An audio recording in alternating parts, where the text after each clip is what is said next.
All right, well, dear leader John Steenhuisen is launching his campaign manifesto for the re-election bid as leader of the DA. He will face off with the deposed Johannesburg mayor, Dr. Mpho Palatse, who has indicated an interest in contesting. Let's listen in. I do believe that the dear leader at this point is now answering questions.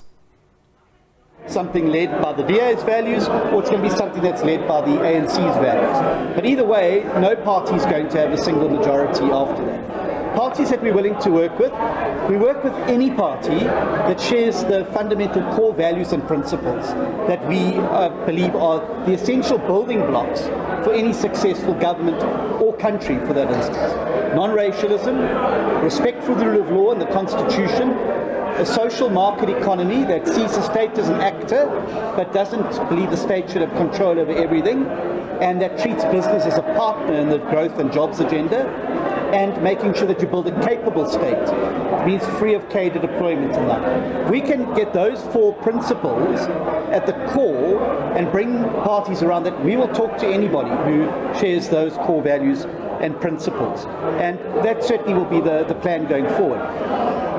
Excuse me. My job, though, is to get as many votes in the bag for the DA. I'm not the coalition leader, I'm the DA leader. And so I'm going to be going into this next election on the hunt for blue votes. I want to get DA votes. I want to get votes from our support base originally, the over 3 million people of all races who already vote for the DA. I want to get votes from the people who've opted out of the political system, and I want to get votes from people who've voted for other political organizations. And that's what I'm going to be on the hunt for. We will talk about how the chips will be played after the election, but the primary focus for me is to get as many chips on the table for the DA, so that when that high-stakes poker game happens after 24, I can make sure that the core values and principles that I've spoken about are at the heart of whatever we're able to put together. I think that in terms of race relations, there is no more diverse party in the South African political landscape than the DA. We are trying to do something different to what many other parties are doing, particularly when you look at the fragmentation. There's parties that say, let's retreat into a lager of language, culture or race or ethnicity, and then try and pit us against the world. So you have a party for coloured South Africans, a party for Afrikaans South Africans, a party for Zulu South Africans. What we're saying is that's the ANC's dream, because they like to slice and dice and divide and rule. The ANC's nightmare is a strong party in the middle of the road that's able to bring all those people from different backgrounds together. And so if you look at the latest research that's been done on the DA's voter base, it is the most diverse voter base in the country. Roughly a third split between black, white and brown and Indian. If you look at our diversity of our top six, it's by far the most diverse top six out of all of them.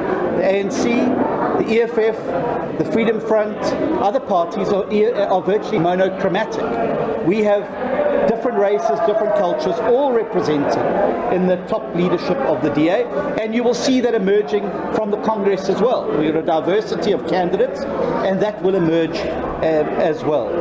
I'm confident that if one looks at the support base of the DA, if one looks at the diversity, both in gender and race across the board, my parliamentary team in Parliament, which I lead, is completely dominated by women. I've got a female chief whip, I've got a female leader of the NCOP, a female deputy chief whip, a female caucus chairperson, and I believe that that is very, very balanced.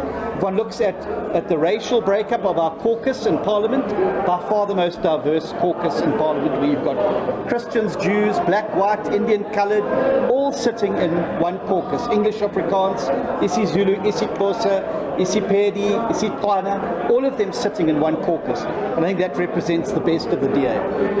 I welcome the challenge. I'm not afraid of a challenge, and I think it's good.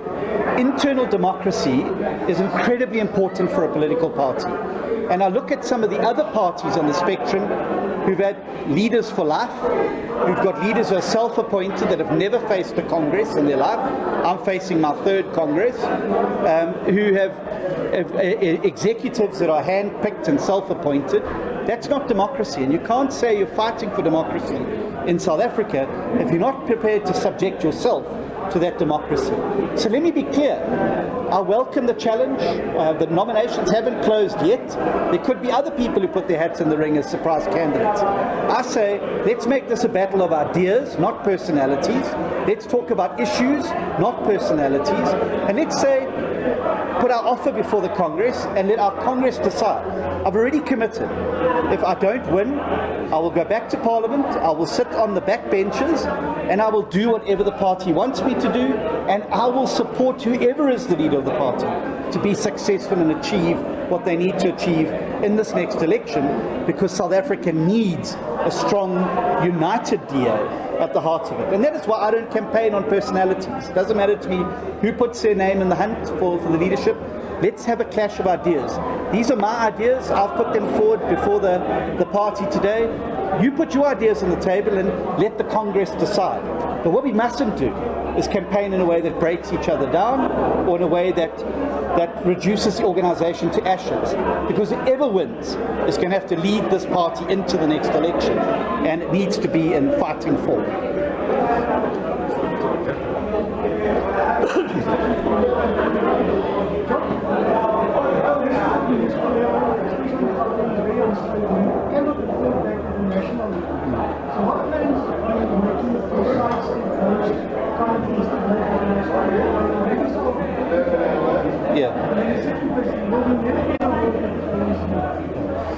Look, let's start with the first one. I think the fragmentation is bad. And if you look at countries around the world that use a proportional representation system, every single one of those systems ultimately ends up in coalition territory. There's not an exception to that rule, unless you're in North Korea or some other place. So I'm amazed that we've allowed this environment to develop without setting the framework. It was always going to end up in a coalition environment, because that's how PR systems work. Other countries around the world have long ago developed mechanisms to ensure greater stability. One of these is an electoral threshold, and one of the things we're proposing is an electoral threshold of 1 to 2%, which isn't very high. It considers Germany has an electoral threshold of 5%. Some other countries range between 5 and 10%. And that would ensure less fragmentation in a legislature and allow you to establish more favourable, solid, stable coalitions. We also need to formalise how coalition agreements are managed. And one of the suggestions we've put forward is creating a ombudsperson for coalitions, where coalition agreements are lodged, and if a party wishes to leave a coalition... All right, that is the DA leader, John Steenhuisen, launching his manifesto campaign. Of course, as we've heard, he's going head-to-head with Dr. Mpho Palatse, who's the ousted mayor of Johannesburg. So outlining what his plan is going forward for the DA, should he still remain at the helm.